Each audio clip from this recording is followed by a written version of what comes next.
Avant de plonger dans cette histoire incroyable, pensez à vous abonner à la chaîne et à activer la cloche. Ici, chaque récit a quelque chose à dire, et vous ne voudrez pas en manquer un seul. C'était un après-midi d'été paisible, comme tant d'autres dans la petite ville de Saint-Laurent-en-Bois, une bourgade nichée entre des collines douces et des champs de blé qui ondulaient sous la brise. Le ciel, d'un bleu pur, n'était troublé que par quelques nuages blancs, lents et indifférents. Dans les rues, les volets ouverts laissaient s'échapper des murmures de radio, des éclats de voix, des parfums de cuisine qui flottaient dans l'air chaud. Les jardins bruissaient de vie. Des enfants couraient en riant, jouant à cache-cache derrière les haies, leurs cris d'excitation se mêlant aux vrombissements monotones des tondeuses et aux aboiements joyeux des chiens. C'était une de ces journées où le temps semble suspendu, dilaté par la chaleur et la routine estivale. Rien ne semblait pouvoir troubler cette parfaite banalité. Dans le jardin du numéro 26, Thomas Lefebvre, un garçon de 7 ans à la tignasse ébouriffée et aux yeux d'un bleu limpide, jouait seul. Il avait aligné des petites figurines au pied d'un arbre, recréant une forteresse imaginaire avec des bâtons, des pierres et un vieux carton récupéré dans le garage. Il parlait tout bas, s'inventant des aventures épiques entre chevaliers et monstres invisibles. C'était un enfant rêveur, doux, toujours un peu dans son monde. Il n'avait jamais eu besoin de grand-chose pour être heureux. Un coin d'herbe, quelques jouets, et son imagination débordante lui suffisait. Il faisait chaud, mais Thomas s'en moquait. Le soleil filtrait à travers les feuilles du cerisier et projetait des ombres dansantes sur le sol. De temps en temps, une coccinelle venait se poser sur son bras, et il l'observait avec fascination, comme si elle faisait partie du jeu. Il parlait seul, comme à un public invisible. Son rire résonnait, léger, insouciant. À l'intérieur de la maison, sa mère, Émilie, s'affairait dans la cuisine. Elle chantonnait doucement en pressant des oranges fraîchement sorties du réfrigérateur. Elle avait jeté un coup d'œil par la fenêtre. Thomas était là, comme toujours.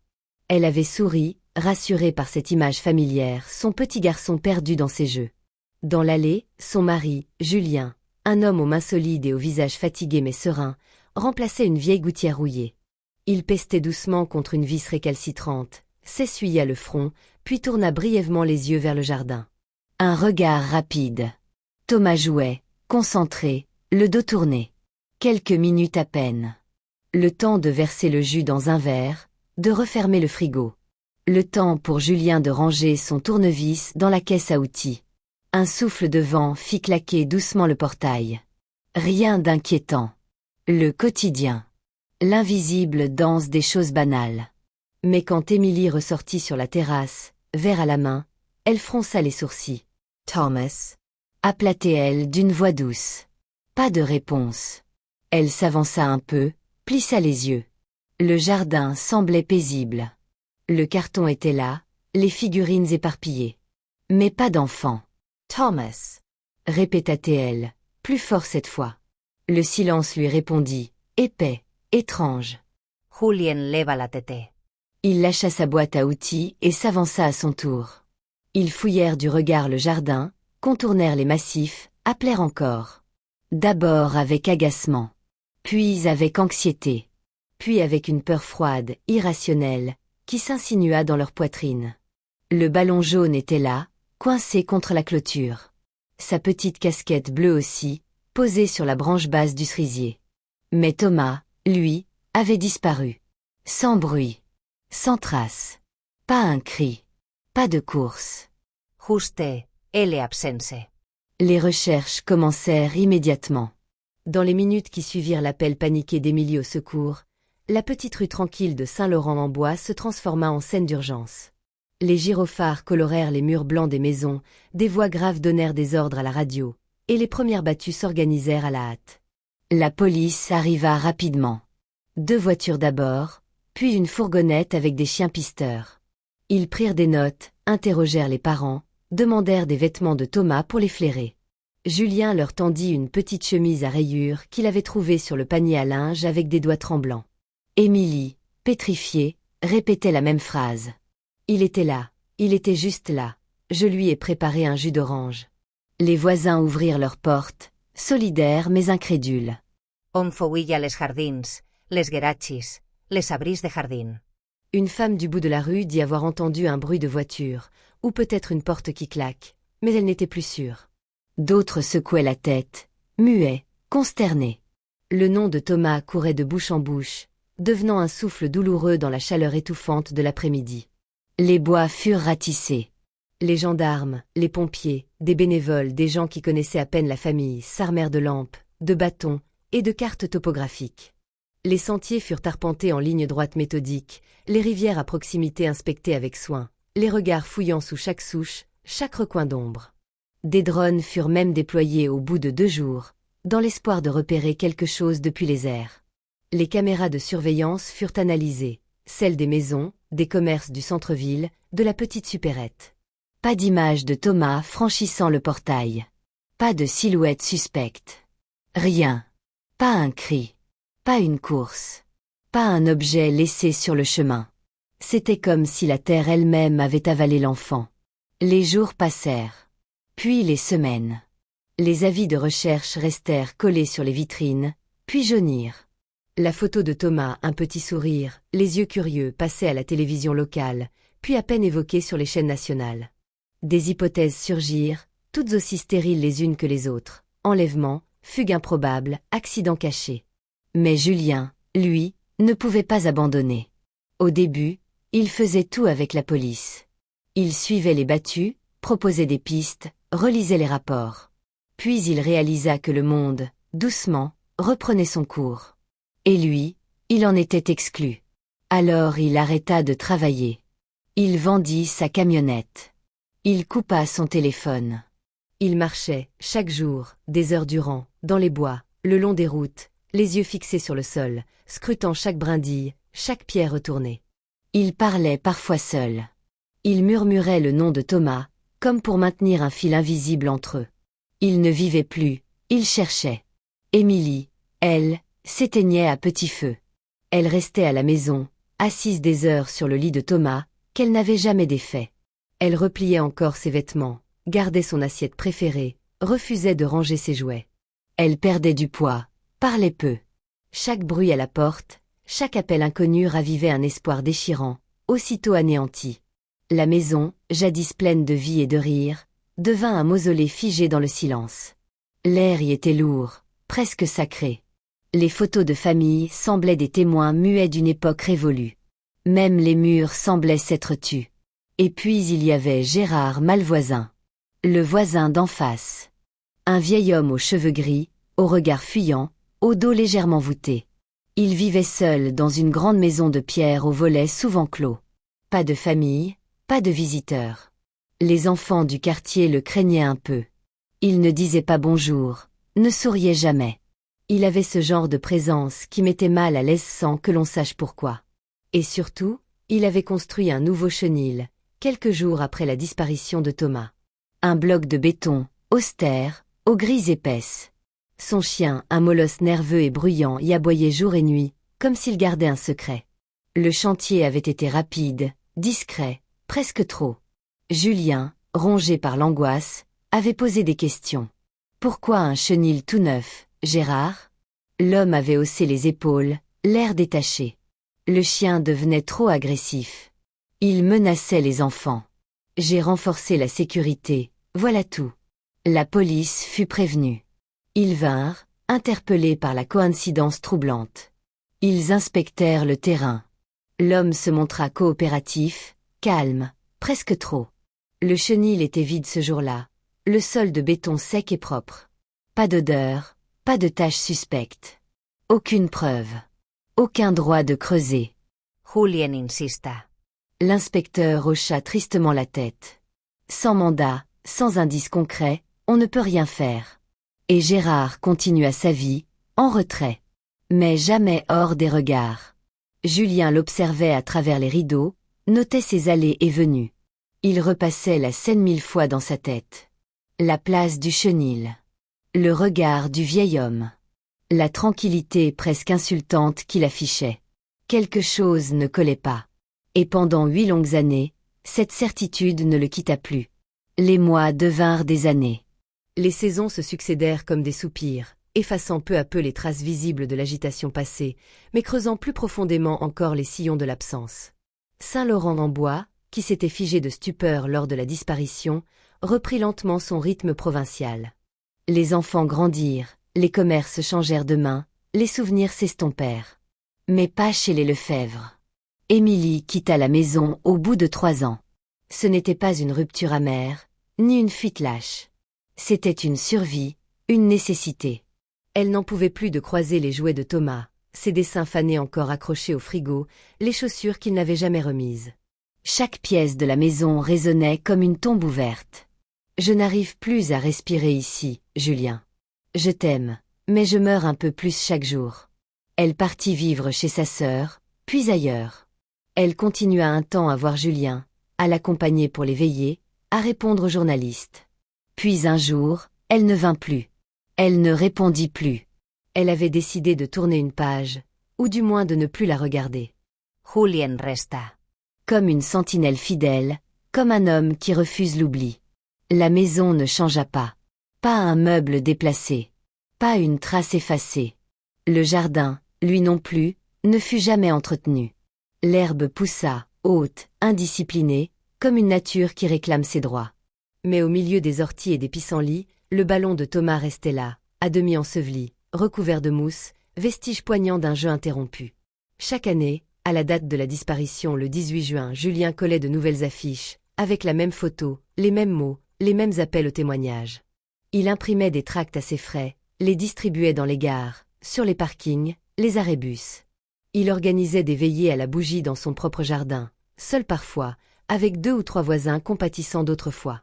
Il appelait les journalistes. Il écrivait aux radios. Et peu à peu, plus personne ne répondit. Mais il n'abandonna jamais. Il dormait peu. Il mangeait peu. Il avait cessé de croire au miracle, mais il croyait aux signes. À l'instinct. À la persistance. Et une chose ne l'avait jamais quitté, le soupçon. Gerard Malvoisin. Julien surveillait le jardin de Gérard comme un veilleur scrute une tombe suspecte.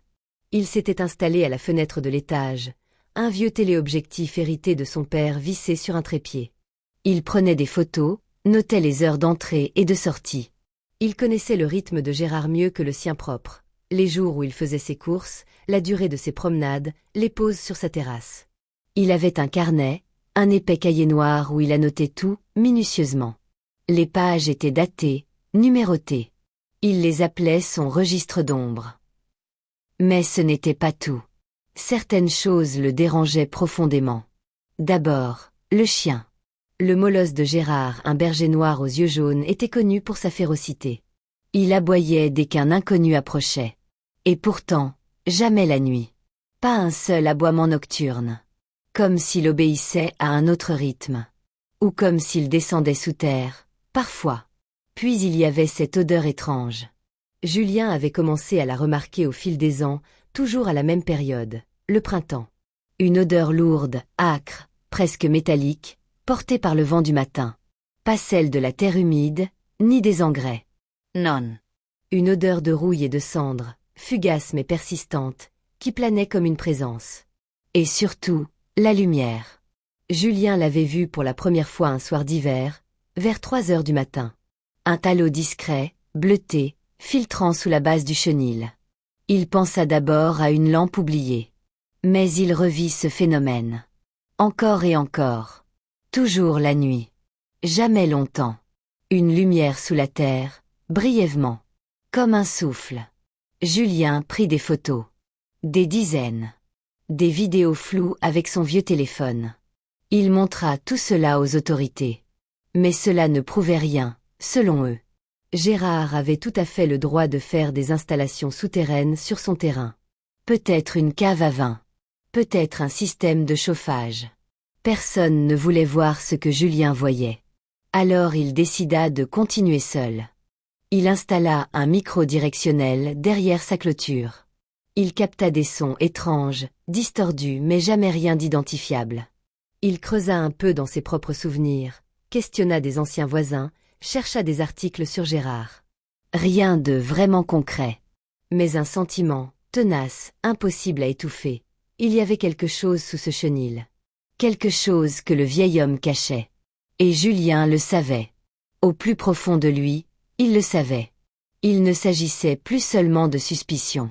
C'était devenu une mission sacrée. Une vérité enterrée. Une promesse à son fils. Puis, un matin d'octobre, un appel sec de la mairie brisa la routine fatiguée de Julien. Monsieur Lefebvre? Je suis désolé de vous informer que Gérard Malvoisin est décédé hier soir d'une crise cardiaque. Il vivait seul, sans famille connue. Ses biens seront inventoriés et la maison mise sous scellé avant mise en vente. Julien sentit le monde se fissurer sous ses pieds. C'était la chance qu'il attendait depuis des années.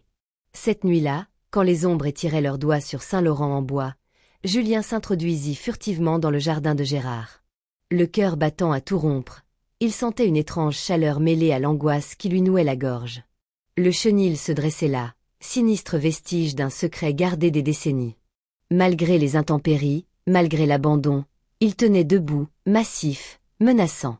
Julien s'agenouilla, observa chaque dalle fissurée, chaque jointure de béton. Le silence était écrasant, comme si le jardin retenait son souffle. Puis ses doigts découvrirent ce qu'il cherchait. Sous ses mains, le sol résonnait creux. Armé d'une barre de fer rouillée trouvée dans le cabanon, il fit levier sous une dalle mal scellée. La pierre céda dans un craquement sourd. Sous la dalle, une trappe de métal, ancienne, couverte de poussière et de toiles d'araignée. Julien sentit son souffle se couper. Sa main tremblait, il attrapa la poignée glacée. Le bois grinça quand il l'ouvrit, révélant des escaliers en colimaçon qui descendaient dans l'obscurité la plus totale. Chaque pas dans cette descente était une plongée dans l'horreur. L'air se faisait lourd, moisi, chargé d'une odeur de renfermé, de métal rouillé et d'humidité stagnante. Sa lampe torche vacillait, projetant des ombres dansantes sur les murs en béton brut. Au fond, une petite pièce, à peine éclairée, se dessina. Un carré de béton, presque une tombe. Sur le sol, un matelas sale, jauni, froissé, à côté d'une vieille bassine cabossée. Au mur, des chaînes rouillées pendaient, vestiges d'un passé cruel. Et là, au centre de cette cellule, recroquevillé, un adolescent. Les yeux écarquillés, fixant la lumière, il semblait à la fois terrifié et figé dans une immobilité surnaturelle. Le visage émacié, la peau pâle, il portait les traces du temps et de la solitude comme une armure silencieuse. Thomas. 8 ans d'ombre, de silence, de nuit sans étoiles. Julien se agenouilla. Lagour Noé. Il murmura. Thomas, mon fils. El adolescente ne pleura pas. Il ne parla pas. Il ne bougea pas. Il restait là, une statue vivante. Mais ses doigts, tremblants, s'accrochèrent à la veste de Julien, comme une racine désespérée cherchant la lumière. Un contact fragile, presque instinctif, le lien brisé mais pas détruit. Julien sentit alors l'immense poids de toutes ces années d'absence, de peur et d'espoir à la fois. Thomas avait grandi dans cette prison invisible, privé de soleil, d'école, de voix humaine autre que celle de Gérard. Ce dernier avait tissé autour de lui un mensonge cruel. Ses parents l'avaient abandonné, personne ne le cherchait plus. Mais Thomas, le silence ne l'avait pas tué. Il était là, vivant, encore là. Julien serra son fils dans ses bras, sentant sous ses doigts la fragile vie qui résistait contre toute attente. Un souffle d'espoir naissait dans cette nuit glaciale. Le retour de Thomas fit la une de tous les journaux, secouant la petite communauté de Saint-Laurent-en-Bois et au-delà. Les caméras, les micros, les questions pressantes. Tout cela créait un tumulte autour de l'enfant retrouvé, devenu adolescent. Mais sous les projecteurs, loin des flashs et des interviews, s'engagea un combat bien plus long et douloureux, celui de réapprendre à vivre. Le monde pour Thomas n'était plus ce qu'il avait connu. La lumière du soleil lui brûlait les yeux, les bruits du quotidien l'effrayaient. Le vent qui faisait bruisser les feuilles devenait un murmure étrange, parfois un cri incompréhensible. Les sons de la ville, les voix, les rires des autres enfants, tout lui semblait étranger, presque menaçant. Le langage, ce lien humain si naturel pour la plupart, avait rétréci en un murmure confus dans sa mémoire. Parfois, il restait silencieux pendant des heures, le regard perdu dans le vide, comme s'il était prisonnier d'un monde intérieur dont personne ne pouvait pénétrer. Les médecins spécialistes, experts en traumatisme psychologique, furent francs. Thomas portait en lui des blessures profondes, des cicatrices invisibles mais béantes. Le chemin serait long, peut-être interminable. Le cerveau humain, quand il est privé de contact, de chaleur et d'amour, peut s'effacer par endroits. Mais Julien ne fléchit pas. Il devint un pilier indéfectible. Il ne le quitta plus, chaque instant libre était pour son fils. Il l'écoutait sans jamais juger, guettait le moindre signe, le moindre souffle d'espoir. Chaque nuit, il restait à ses côtés, tenant sa main, veillant sur lui comme on protège un trésor fragile. Dans le silence de la maison, le simple contact de l'heure doit tisser lentement un pont vers la confiance perdue. Puis, un matin, le miracle se produisit. Thomas, à voix basse, à peine audible, murmura un mot. « Papa ». Le mot, si simple, avait la force d'un cri dans le silence. Julien sentit ses larmes monter, une vague de soulagement et de joie inonda son cœur. Ce premier mot fut un pas vers la renaissance, vers la lumière. Le chenil qui avait été la cage de cette longue nuit fut rasé quelques semaines plus tard. Les pierres du béton furent brisées, les débris emportés, effaçant le dernier vestige de l'ombre. Le terrain fut offert à une fondation dédiée aux enfants victimes d'enlèvement et de maltraitance. Un lieu de refuge, de soutien, d'espoir. Une plaque fut posée, gravée d'un message simple mais puissant, un hommage à tous ceux que l'on avait oubliés, mais qui attendaient encore d'être retrouvés. À ceux qu'on a oubliés, mais qui attendent encore d'être retrouvés. Sur ce sol chargé de mémoire, Julien planta un arbre, un chêne majestueux. Ses racines s'enfonceraient profondément dans la terre, solides et inébranlables. Un arbre pour symboliser ce que ni le temps, ni l'obscurité, ni la douleur ne peuvent détruire. L'espoir enfoui qui finit toujours par percer, la vie qui renaît, même après 8 années de silence. Chaque jour, cet arbre grandirait, portant la promesse d'un avenir où les disparus ne seraient plus jamais oubliés.